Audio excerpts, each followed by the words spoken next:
বিসমিল্লাহির রহমানির রহিম। আসসালামু আলাইকুম ওরহমতুল্লাহি ওয়াবারাকাতুহু। সত্যের সন্ধান।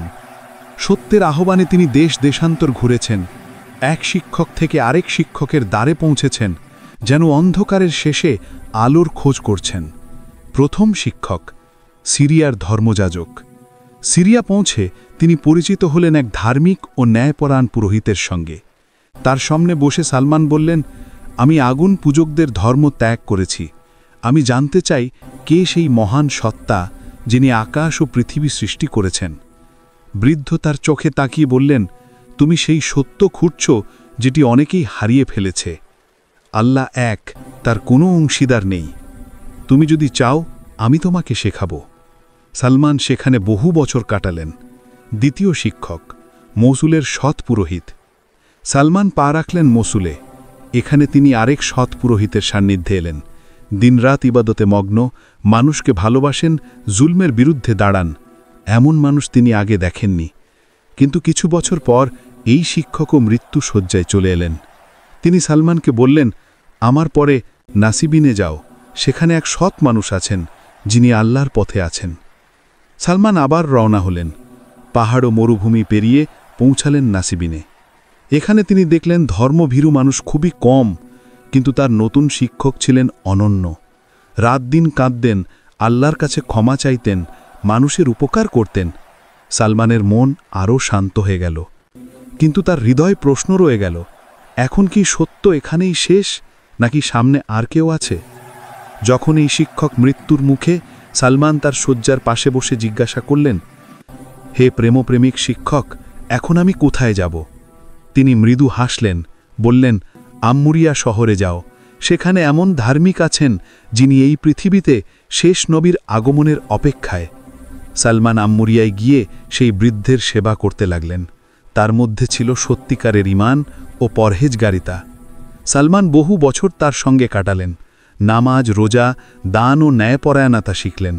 সালমান তাকে ভালোবাসতেন নিজের ছেলের মতো। একদিন বৃদ্ধ বললেন, হে সালমান, এখন নবী প্রেরিত হওয়ার সময় এসেছে। তিনি আসবেন আরব দেশে, মরুপ্রান্তরের মধ্য থেকে। তিনি জানতেন না সামনে কি আছে, মরুভূমির কষ্ট, কাফেলার বিশ্বাসঘাতকতা কিংবা দাসত্বের দুঃখ। কিন্তু জানতেন একটাই কথা, সত্যের জন্য সব ত্যাগই সার্থক। আকাশে সূর্য তীব্র, মরুভূমি জ্বলছে আগুনের মতো। তবু এক মানুষ চলছেন নির্ভীক পদক্ষেপে। তার চোখে অনন্ত তৃষ্ণা, কিন্তু সেই তৃষ্ণা পানির নয়, সত্যের তৃষ্ণা। তিনি হলেন সলমান ফার্সি রাদিয়াল্লাহু তাআলা আনহু। আম্মুরিয়ার বৃদ্ধ শিক্ষক মৃত্যুশয্যায় তাকে যে কথা বলেছিলেন তা এখনও তার হৃদয়ে বাজছে। শেষ নবী আসবেন আরব দেশে। যদি তাকে পাও, আমার পক্ষ থেকে সালাম দিও। এই কথাই হয়ে উঠল তার জীবনের লক্ষ্য, তার জীবনের দোয়া। মরুভূমির পথে যাত্রা। সালমান নিজের সব সম্পদ বিক্রি করলেন। কিছু গরু, কিছু ছাগল, সামান্য রৌপ্য মুদ্রা। সেই অর্থ দিয়ে তিনি এক কাফেলার লোকদের বললেন, আমাকে আরব দেশে নিয়ে চলো, আমি তোমাদের খরচ দেব। কাফেলার লোকেরা সম্মত হল। কিন্তু মানুষের মন পরিবর্তন হয় মরুভূমির বালুর মতো। যাত্রা শুরু হল। দিনরাত চলল সেই কাফেলা, মরুভূমির উত্তাপে, পাহাড়ের আঁকাবাঁকা পথে। কিন্তু যখন তারা আরব উপত্যকার কাছাকাছি পৌঁছাল, তখন ঘটল বিশ্বাসঘাতকতা। কাফেলার লোকেরা সালমানকে বন্দী করে ফেলল। তারপর তাকে বিক্রি করে দিল ইহুদি এক ব্যবসায়ীর কাছে। বিশ্বাসঘাতক কাফেলার হিংস্রতায় সালমান ফার্সির দাসত্বের শৃঙ্খল। সালমান, যিনি একসময় ছিলেন সম্ভ্রান্ত পরিবারের সন্তান, এখন পরিণত হলেন এক দাসে। তাকে বাগানে খেজুর গাছের নিচে শ্রম দিতে হতো, রোদে পুড়ে কাজ করতে হতো।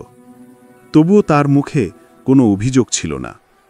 তিনি নিজের মনে বলতেন, এটাও হয়তো আল্লাহর পরীক্ষা। আমি জানি তিনি আমাকে সেই নবীর কাছে পৌঁছে দেবেন যার কথা আমার শিক্ষক বলেছিলেন।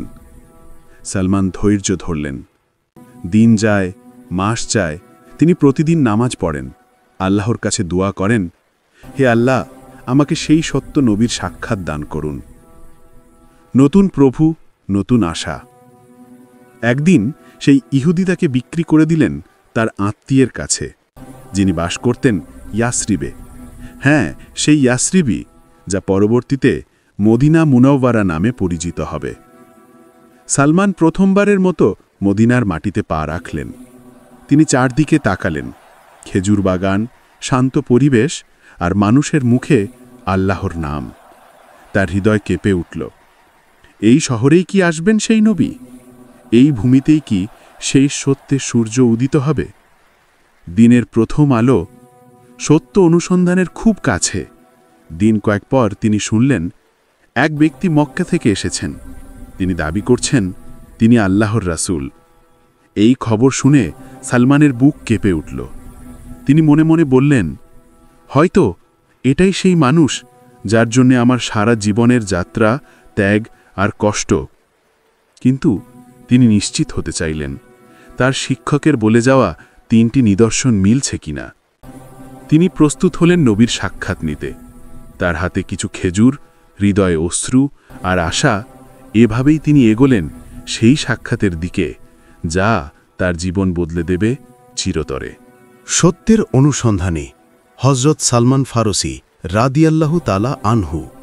নবীর সাক্ষাৎ ও 3 নিদর্শনের সত্যতা।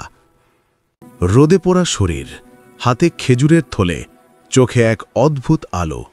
এই মানুষটি আর কেউ নন সালমান ফারসি রাদিয়াল্লাহু তাআলা আনহু, যিনি বহু দেশ ঘুরে বহু শিক্ষক বদলে আজ অবশেষে পৌঁছেছেন সেই ভূমিতে যেখানে শেষ নবী সাল্লাল্লাহু আলাইহি ওয়াসাল্লাম আগমন করেছেন।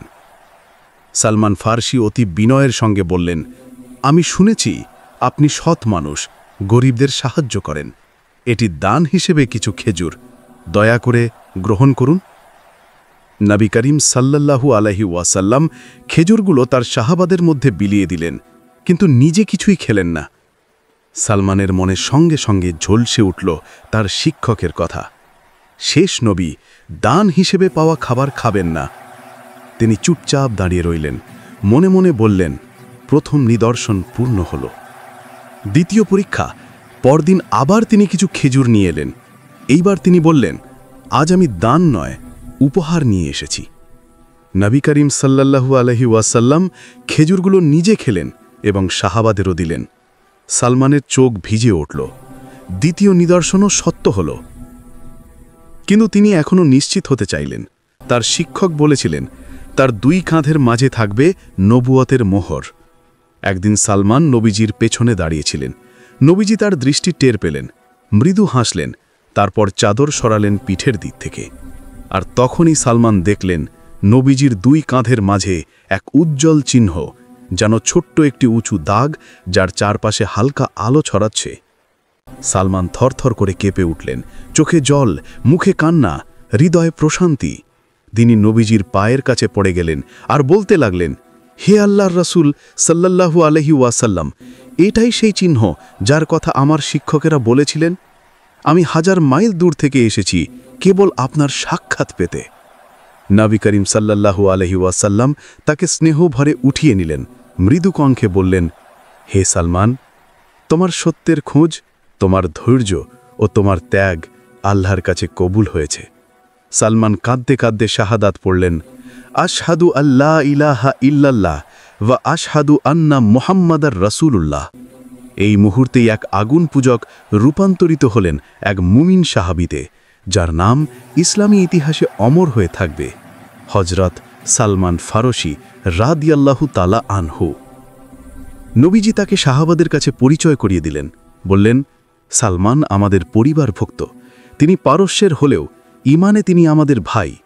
এরপর শুরু হলো সালমান ফারসির নতুন জীবন, ইসলামের পতাকার নিচে নবীর সান্নিধ্যে, যেখানে তিনি দাসত্ব থেকে মুক্তি পাবেন আর হয়ে উঠবেন ইসলামের এক মহান যোদ্ধা, জ্ঞানী ও পরামর্শদাতা।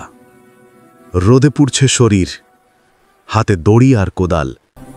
মদিনার এক ইহুদির বাগানে দাস হিসেবে কাজ করছেন সালমান ফারসি রাদিয়াল্লাহু তাআলা আনহু। তিনি এখন ঈমান এনেছেন, কিন্তু দাসত্বের শৃঙ্খল এখনও তার পায়ে বাঁধা। প্রতিদিনই নবীজির সাক্ষাৎ পান, তবুও নিজের মুক্তির চিন্তায় চোখে ঘুম আসে না। বাকি অংশ পরবর্তী পর্বে। আসসালামু আলাইকুম ওয়া রাহমাতুল্লাহি ওয়া বারাকাতুহু। দিনের পথে চ্যানেলের সাথে আছেন, তাই আপনাকে ধন্যবাদ ও কৃতজ্ঞতা জানাই।